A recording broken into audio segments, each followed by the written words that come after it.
Good morning students. Today we will discuss chapter number 3 class 10th pair of linear equation in two variable. इस chapter के अंदर जो है linear equation की हम बात करेंगे दो पेयर के अंदर जो हमें दी गई हैं। जैसे दो इक्वेशन है a1x plus b1y is equal to c1 और दूसरी इक्वेशन है a2x plus b2y is equal to c2। यहाँ x और y वेरिएबल हैं, a1 b1 c1 ये a2 b2 c2 इनके कोफिशिएंट हैं। तो हम इक्वेशंस के से बता सकते हैं कि उसमें रिलेशन ऑफ कोफिशिएंट जो होगा उस हिसाब से ग्राफ पर लाइनें कैसी बनेंगी, नंबर ऑफ सॉल्यूशंस कितने होंगे और वो इक्वेशंस कैसे होंगे। जैसे रिलेशन ऑफ कोफिशिएंट हमारे पास ये है कि a1 by a2 not equal to b1 by b2। हम कह सकते हैं कि ग्राफ पर जो लाइनें बनेंगी वो एक दूसरे को इंटरसेक्ट करेंगी, लाइनें जो होंगी वो इंटरसेक्टिंग होंगी और इंटरसेक्टिंग लाइनें एक जगह काट रही हैं तो it has a unique solution. तो इसका जो सॉल्यूशन रहेगा वो यूनिक होगा, यूनिक सॉल्यूशन आप इसको कह सकते हैं और इसको हम वन सॉल्यूशन भी कह सकते हैं। एक जगह काट रही हैं तो वन सॉल्यूशन।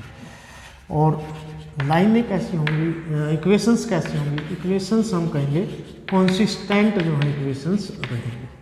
दूसरी बात हम बात करते हैं कि अगर रिलेशन ऐसा है a1 बाई a2 इक्वल है b1 बाई b2 और नॉट इक्वल है c1 बाई c2, यानी ये दो कोफिशिएंट तो आपस में इक्वल है और तीसरा इक्वल नहीं है, तो हम कहेंगे लाइनें कैसी रहेंगी, लाइनें होंगी पैरेलल, एक दूसरे के समानांतर जो है लाइनें रहेंगी। और लाइनें पैरेलल हैं, कहीं नहीं मिल रही तो इसका मतलब हो गया नो सॉल्यूशन, ऐसी इक्वेशंस का कोई सॉल्यूशन नहीं होगा।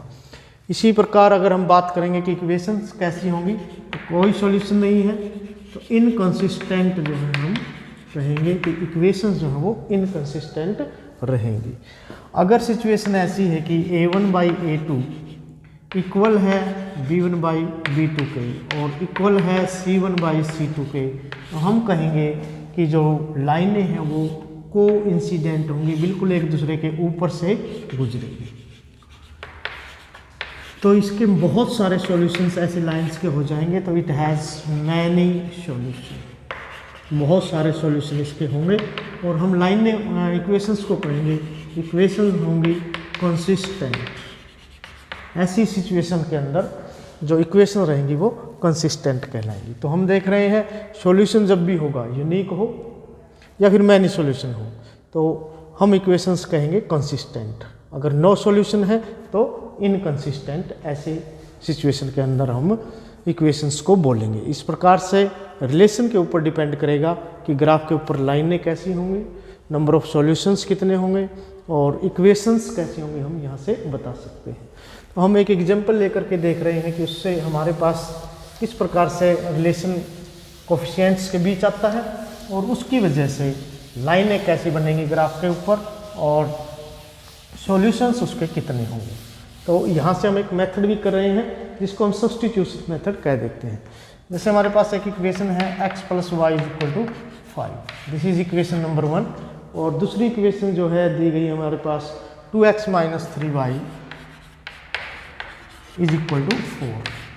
तो सब्स्टिट्यूशन मेथड से हम एक इक्वेशन से वैल्यू निकाल करके दूसरी के अंदर सब्स्टिट्यूट करेंगे। तो फ्रॉम इक्वेशन 1 जो है हमारे पास आ रहा है y is equal to 5 minus x.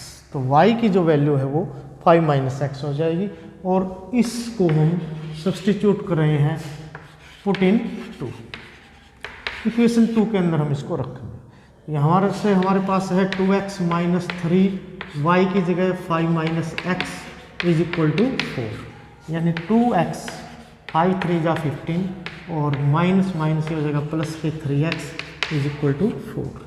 2x plus 3x हो जाएगा हमारे पास 5x और ये 15 उधर जाकर प्लस हो जाएंगे 19 और x की वैल्यू आ जाएगी 19/5। तो इस प्रकार से हम x की वैल्यू निकाल सकते हैं। 19/5 हमारे पास आई। अब इस वैल्यू को अगेन पुट इन 3, तो अब हम 3 के अंदर जो है यहाँ से जो x की वैल्यू हमने निकाली वो यहाँ पुट कर रहे हैं।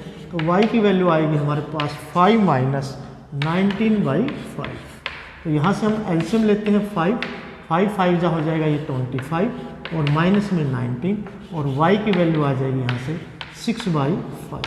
तो इस प्रकार से हम x और y दोनों वेरिएबल की वैल्यू निकाल सकते हैं। तो ये मेथड हमने सब्स्टिट्यूशन मेथड यहाँ से किया है। अब इस क्वेश्चन के अंदर अगर हमें ये बताना होता कि भाई सॉल्यूशंस इसके कितने हैं और लाइनें ग्राफ पर कैसी होंगी, इक्वेशंस कैसी हैं, तो वो हम यहाँ कोफिशिएंट से बता सकते थे कि भाई a1 हमारे पास 1 है और b1 जो है वो भी 1 है और c1 हमारे पास जो है 5। a1 हो गया x का कोफिशिएंट 1 है, b1 हो गया y का कोफिशिएंट। इसी प्रकार सेकंड इक्वेशन में हम देखें तो a2 हमारे पास यहाँ से हो जाएगा 2 और b2 हमारे पास हो जाएगा -3 और c2 हमारे पास हो जाएगा 4।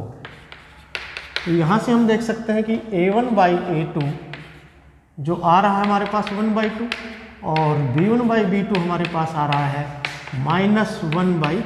ये नेगेटिव निशान को हम ऊपर ले जा सकते हैं। तो a1/a2 is not equal to b1/b2। यहाँ से हम कह सकते हैं कि लाइनें जो हैं हमारी वो बिल्कुल इंटरसेक्टिंग लाइनें बनेंगी और सॉल्यूशन रहेगा इसका यूनिक और इक्वेशन हो जाएंगी कंसिस्टेंट। तो इस प्रकार से हम पॉइंट कोफिशिएंट के रिलेशन से बता सकते हैं कि लाइनें कैसी होंगी और इक्वेशंस कैसी हैं, ग्राफ पर कैसी बनेंगी, वो सॉल्यूशंस कितने होंगे। तो ये यहाँ से आपकी पहली चैप्टर 3 की 3 एक्सरसाइज जो है इस क्वेश्चन से कवर हो जाती है। तो इसको आप ऐसे कर सकते हैं। Thank you.